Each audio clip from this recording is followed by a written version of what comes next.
A current flowing through a wire will produce a magnetic field. If two parallel wires have currents flowing in the same direction, the generated magnetic fields will result in an attraction between the two wires. If the currents are flowing in opposite directions, the generated magnetic fields will result in a repulsion between the two wires. I would like to demonstrate that effect, but instead of using two straight wires, we're going to take the wires and wind them into coils. Now, if the two coils are parallel with the currents flowing in the same direction, such as clockwise, there will be an attraction between the two coils.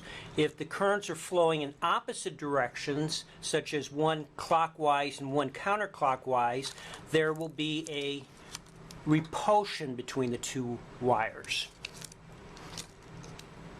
Now, the magnetic field generated by a current carrying coil like this is very similar to the magnetic field associated with a bar magnet.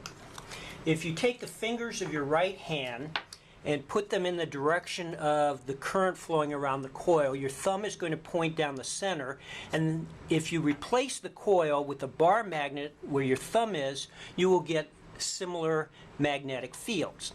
So that way, if you have two current carrying coils with the current flowing in the same direction, like clockwise, you can see why there's going to be an attraction between the two coils.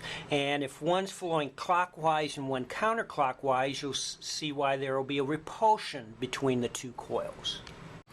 When I close this switch, the currents will flow in the same directions around the two coils, and there will be an attraction between the two coils.